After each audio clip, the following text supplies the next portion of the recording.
रजनीगंधा प्रेजेंट्स बिहार किसका, powered by नोवा शुद्ध देसी घी। यूं ही नहीं ताज ताज बन जाता है, शिल्पकारों का हुनर और चुनिंदा संगमरमर ताज को नायाब बनाते हैं। कुछ ऐसे ही चुनिंदा जगहों से बस खास ही चुनकर लाता हूँ। कतरे कतरे को मैं हीरे सा परखता हूँ। यूं ही नहीं मैं रजनीगंधा बन जाता हूँ।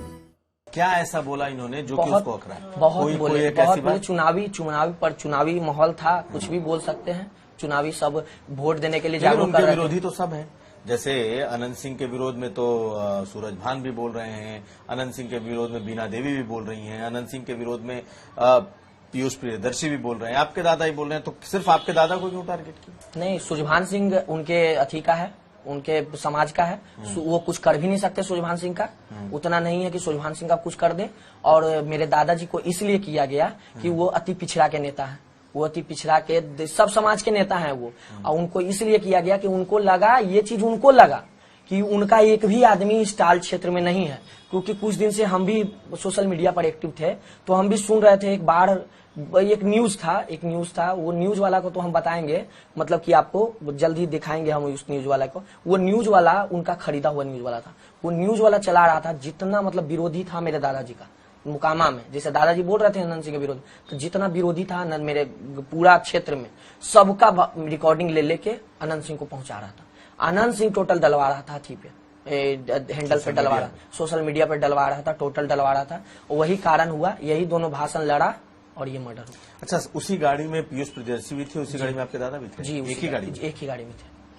तो पीयूष प्रियदर्शी के साथ कुछ नहीं हुआ? पीयूष प्रियदर्शी के साथ इसलिए नहीं हुआ क्योंकि उनका चल रहा, उनका बॉडीगार्ड अपना था।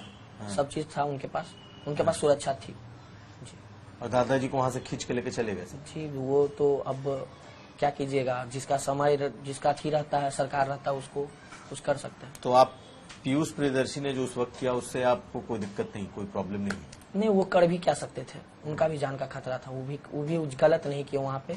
जो भी किए, वो जो भी बयान दे रहे वो सही दे रहे हैं। हम भी बोलेंगे वो गलत नहीं किए हैं। मेरे दादाजी के साथ गलत अगर होना ही था तो हुआ है, और क्या। जो किया है वैसा नहीं है। अब आपको क्या स्थिति दिखाई दे रही, क्योंकि इस चुनाव के बाद तो माहौल बिल्कुल अलग तरीके का हो गया होगा इस पूरे मोकामा बाढ़ इस इलाके में, इसका क्या असर पड़ रहा है?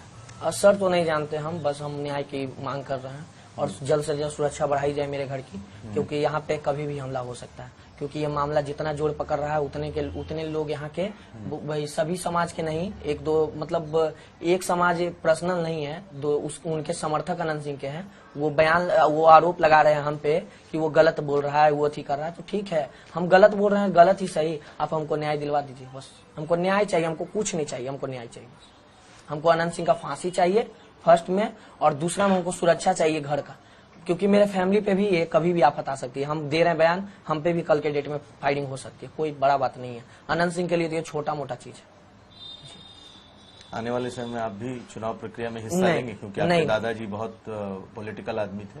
नहीं, दादाजी की विरासत के लिए बढ़ेंगे? नहीं, ऐसा कुछ नहीं। दादाजी मेरे आज तक नेता विधायक नहीं बने, कारण था कि वो जनता के बीच में रहना चाहते थे। वो चाहते थे कि हम जनता के बीच में हमेशा रहें, बस इसी कारण से वो नेता विधायक नहीं बने। हम भी नहीं बनेंगे। समाज का सेवा करना रहेगा तो एक बेटे के हैसियत से, पोते के हैसियत से करेंगे, लेकिन नेता नहीं बनेंगे। इस घटना के बाद आप क्या कहेंगे अपने दादाजी? दादाजी को कुछ नहीं, दादाजी तो अब जो थे जो हैं, लेकिन यही कहेंगे कि जब तक फांसी नहीं होगी, जब तक अनंत सिंह को फांसी नहीं होगी, जब तक हम सब बैठने वाले नहीं। लड़ेंगे जितना जा हमको ऐसे भी पढ़ा, मेरा MBBS का सपना था, MBBS क्रैक करने का, लेकिन अभी सब सपना अधूरा रह गया। अब दादाजी के लिए जो करना पड़े करने के लिए तैयार है। बहुत धन्यवाद बातचीत करने के लिए।